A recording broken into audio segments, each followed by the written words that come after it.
शिवनगरी चिड़ावा के शिवालयों की श्रृंखला में आज हम पहुंचे हैं परमहंस पंडित गणेश नारायण बावलिया बाबा के समाधि स्थल के पीछे बनी ब्रह्मचारी जी की बगीची में। बगीची में प्रवेश करते ही आप देखेंगे कि चारों तरफ हरियाली छाई हुई है।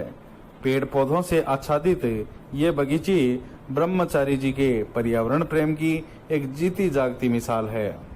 प्राप्त जानकारी के अनुसार यहाँ बाबा 1971 में चिड़ावा आने के बाद उन्होंने इसी स्थान पर अपनी कुटिया बनाई और कुटिया की दीवार उन्होंने बनवा दी, लेकिन छत का काम अधूरा रह गया। इसी दौरान अल्लाह रखा नाम के एक व्यक्ति जिसकी गाय गुम हो गई, वो गाय खोजता हुआ यहाँ आया और बाबा ने उससे कहा कि शाम तक तेरी गाय स्वयं घर पहुंच जाएगी। अल्लाह रखा उस समय घर चला गया। शाम को गाय खुद ब खुद अल्लाह रखा के घर पहुंच गई। इस चमत्कार से प्रभावित होकर अल्लाह रखा ने आश्रम में कुटिया की छत का निर्माण अपनी जमा पूंजी से करवाया। बाद में धीरे धीरे यहाँ बगीचे की 4 दीवारी बनवाई गई। बाबा ब्रह्मचारी जी ने वर्ष 1998 में नश्वर शरीर का त्याग कर दिया। वर्तमान में यहाँ के महंत दयागिरी जी हैं। वे और उनके शिष्य बालकगिरी निरंतर यहाँ पेड़ पौधों की देखभाल करते हैं और यहाँ की व्यवस्थाओं का संचालन कर रहे हैं। अब कराते हैं आपको यहाँ के दर्शन। बगीचे में प्रवेश करते ही एक विशाल पीपल का वृक्ष लगा हुआ है। इसी वृक्ष के नीचे विराजी है माँ भगवती दुर्गा। माँ दुर्गा की मूर्ति के पास ही एक सिंदूर बदन माता की मूर्ति और भी विराजित है। ब्रह्मचारी जी बाबा के कृपा पात्र शिष्य आचार्य पंडित मुकेश पुजारी ने बताया कि इस सिंदूर बदन मूर्ति पर बाबा ब्रह्मचारी जी ने कामाख्या माता मंदिर से सिंदूर लाकर अर्पण किया था। ऐसे में इसे कामाख्या स्वरूप के रूप में पूजा जाता है। इसी मंदिर के सामने बना है मृत्युंजय महादेव मंदिर। यहाँ भगवान मृत्युंजय महादेव का अद्भुत चित्र बना हुआ है। इसी चित्र के नीचे विराजे हैं मृत्युंजय महादेव। आप देख रहे हैं छोटा सा नर्मदेश्वर शिवलिंग। यह शिवलिंग बाबा को उनके गुरु ने भेंट किया। बताया जाता है कि यह गुरु शिष्य परंपरा का एक हिस्सा भी है। वर्तमान महंत दयागिरी जी अब अपने शिष्य बालकगिरी के साथ प्रतिदिन इसकी विधिवत पूजा अर्चना करते हैं। इस कुटिया के पास एक गुफा भी बनी हुई है। इसी गुफा में एकांतवास में ब्रह्मचारी जी तपा करते थे। वहीं दुर्गा मंदिर के बाईं तरफ बनी है ब्रह्मचारी जी की समाधि। यहाँ ब्रह्मचारी जी की संगमरमर की मूर्ति लगी हुई है। समाधि स्थल के पीछे विशाल वटवृक्ष लगा हुआ है। इसी वटवृक्ष के सामने बना है हनुमान जी का मंदिर। वहीं बगीची में दक्षिण दिशा की ओर बने दरवाजे के बाहर यहाँ दरवाजे पर प्राण त्यागने वाले एक नंदी महाराज की समाधि है। इसी समाधि स्थल के सामने महंत दयागिरी ने नंदी की याद में एक पत्थर को शिवलिंग के रूप में विराजित कराया। भविष्य में यहाँ भव्य शिवालय निर्माण और उसके सामने नंदी की समाधि पर शिवालय की ओर मुख किए हुए नंदी की मूर्ति लगाने की योजना है। महंत दयागिरी ने इसमें भामाशाहों से सहयोग की अपील भी की है। इस दिव्य और पवित्र आश्रम में एक बार आप अवश्य पधारें और रमणीय धर्मस्थल पर भक्ति और आस्था के असीम आनंद की अनुभूति लें। अब दीजिए हमें इजाजत, कल फिर मिलेंगे एक और देवालय में। हर हर महादेव। यहाँ सरू की स्थापना है सन 1971 में। ब्रह्मचारी जी महाराज अपने तीर्थों में घूमते घूमते यहाँ चढ़ाव पहुँचे और वो चढ़ाव पहुँच के पंडित जी के ऊपर, ये पंडित जी के पुजारी थे, इनसे मिले। इनसे मिल के 5-10 दिन वहाँ रहे। फिर बाद में उन्होंने यहाँ स्थापना की इस पीपल के पश्चिम साइड में। तो सन 1971 में इसकी स्थापना हुई। बाद में ब्रह्मचारी जी ने बढ़िया यहाँ की सेवा की और इसके बाढ़ बोर्ड थी पहले तो, फिर बाद में इसके बाउंड्री करवाई। और एक शिवलिंग है जो मतलब चमत्कारी मानता हूँ मैं, तो मैं भी उसकी सेवा करता हूँ। तो शिवलिंग की सेवा कर रहे हैं। छोटा तांबे का शिवलिंग है और यहाँ कुआं बनवाया, अपने जैसे कुटिया बनवा दी। और फिर बाद में और ये जो बाहर जो है नंदी महाराज का जो बना उसका क्या? आपको फिर बाद में यहाँ एक गुफा का निर्माण किया। अच्छा अच्छा। ये गुफा है, आप देखिए उत्तर साइड में उसका मुख है। हाँ हाँ। और फिर कम से कम भी मानो थे 200 फुट चलकर इसके बाद में आगे पूरा राउंड है, इसका मकान है अंडरग्राउंड, वहाँ धोना है। कामाख्या माता का स्थान बनाया हुआ है ये। हाँ हाँ। और भैरू गुफा भी इसके अंदर छोटी सी लगी हुई है।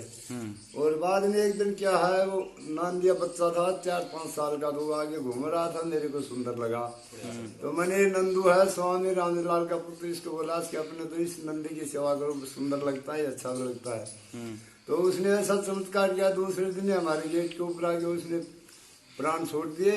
तो हमारा फर्ज बनता था कि भाई पहले दिन इसकी चर्चा करें, दूसरे दिन हमारे गेट पर प्राण छोड़ दिए थे, इसका समाधि स्थल बनाना चाहिए। तो हमने भगतजनों के साथ मिलकर और इसे कुटिया से दक्षिण दिशा जो है उसके अंदर नांदी की समाधि लगाई, धूमधाम से उसकी बैकुंठ निकाल के, और खूब भक्तों ने उसकी सेवा की। फिर इसका 16 दिन 16सी भंडारा किया। 16सी भंडारे पर जागरण बढ़िया हुआ। और वहाँ एक शिवलिंग, मेरे ऐसे ही कोई आत्मा विचार आएगा, एक पत्थर रखा हुआ था, तो उसमें मेरे आत्मा ने ये विचार हुआ कि मैं ही शिव हूँ खुद ही। तो मैंने वो पत्थर उठा के उसका दयाश्वर महादेव नाम रख दिया और उसकी जगह बना दी सीमेंट ने। और अब गांव के भक्तजनों के सहयोग से, सभी भारतवासी सभी मान लो उनके सहयोग से ऐसा विचार है कि यहाँ शायद हो सकता है बहुत महाशिवालय बन सकता है। नंदेश्वर की भी ऐसा चमत्कार दिखा सकता है कि भविष्य में मेरी आत्मा का ये विचार है। और आगे ईश्वर जाने, गुरु महाराज जाने। ओम गुरुदत्त भगवान की माया है गिरनारे की, और नागा सन्यासियों का आवागमन रहता है यहाँ पर। आए हुए संतों की भी सेवा होती है, बढ़िया यहाँ के सेवकगण हैं, आए हुए संतों की सेवा करते हैं। और जैसा भी होता है, जैसे मोर कीड़ी मकोड़ी जैसी उनकी जैसी होती है आस्था वैसे करते रहते हैं, बढ़िया सेवा होती है। ओम नमो नारायण। शिवनगरी के शिवालयों की श्रृंखला में आज हम पहुंचे हैं पंडित गणेश नारायण बावलिया बाबा समाधि स्थल के बिल्कुल पीछे बनी ये ब्रह्मचारी जी बगीचे में। संत ब्रह्मचारी जी महाराज सन 1971 में चिड़ावा पधारे और यहाँ पर इस स्थान पर एक कुटिया बनाकर वो रहने लगे। और धीरे धीरे ये स्थान एक पवित्र स्थल के रूप में विकसित हुआ और एक आश्रम के अंदर उन्होंने, आप देख सकते हैं कि चारों तरफ पेड़ पौधे लगा, पर्यावरण प्रेमी के रूप में उनको जाना जाता था। चारों तरफ उन्होंने काफ़ी पेड़ पौधे लगाए और आज ये पेड़ पौधे उनके इस पर्यावरण प्रेम को यहाँ पर दर्शा रहे हैं। वहीं आपको बता दें कि ब्रह्मचारी जी महाराज ने को उनके गुरुजी ने एक शिवलिंग दिया और वह शिवलिंग यहाँ पर स्थापित है। हम आपको वह शिवलिंग दिखाते हैं। मृत्युंजय भगवान की ये तस्वीर आप ऊपर देख रहे हैं, मृत्युंजय भगवान की तस्वीर, और इस तस्वीर के बिल्कुल नीचे भगवान मृत्युंजय विराजे हुए। ये देखिए छोटा सा शिवलिंग है जो उनके गुरु ने उन्हें दिया। नर्मदेश्वर शिवलिंग के रूप में इसे पूजा जाता है और उनके गुरु ने उन्हें दिया। और बताया जाता है कि उनके गुरु को उनके गुरु ने दिया। ऐसे में जहां तक हमें जानकारी मिली, करीबन 300 साल से भी अधिक साल पुराना यह शिवलिंग है और इसकी निरंतर यहाँ पर पूजा अर्चना की जाती है। ब्रह्मचारी जी 1998 में अपना शरीर त्याग कर ब्रह्मलोक को पधार गए। उनके बाद यहाँ पर संतों ने इस बगीचे को संभाला और फिलहाल यहाँ पर आप देख सकते हैं संत महाराज इस बगीचे को संभाल रहे हैं और इनके सानिध्य में इस पूरे आश्रम की देखरेख की जा रही है। और अब हम आपको दिखाएंगे ब्रह्मचारी जी महाराज द्वारा यहाँ पर स्थापित माँ दुर्गा का एक मंदिर। आप देखिए शिवलिंग के बिल्कुल सामने आप देखें माँ दुर्गा भवानी विराजी हुई है। हाँ, आप देखिए बिल्कुल सामने माँ दुर्गा विराजी हुई है। माँ दुर्गा के पास ये जो सिंदूर बदन मूर्ति है ये भी माता की मूर्ति बताई जाती है और बताया जाता है कि ब्रह्मचारी जी ने कामाख्या के सिंदूर से इस मूर्ति को अभिमंत्रित किया है। तो ऐसे में ये काफी धार्मिक महत्व वाली मूर्ति है। वहीं इसके दूसरे छोर की ओर देखें तो ब्रह्मचारी जी महाराज की एक समाधि बनी हुई है। तो इस समाधि का जीर्णोद्धार भी करवाया गया और उसके बाद यह बहुत ही सुंदर स्थान बन गया है। इस पवित्र भूमि पर संतों की इस पवित्र भूमि पर हनुमान जी महाराज के आप पहले दर्शन कीजिए। देखिए हनुमान जी महाराज यहाँ विराजे हैं और संतों की इस पवित्र भूमि पर आप देखेंगे कि एक तरफ पीपल का वृक्ष आगे लगा तो पीछे की ओर बड़ का वृक्ष लगा है। इसके बीच में ये समाधि बनी है। तो संतों के दर्शनों के साथ ही यहाँ पर भगवान के दर्शन करने का पुण्य लाभ मिलता है। तो एक बार अवश्य इस पवित्र स्थान पर पधारिए। काफी सुकून आप यहाँ पर आकर महसूस करेंगे। कैमरामैन संजय दादीज के साथ चंद्रमौली पसंगिया, चिड़ावा।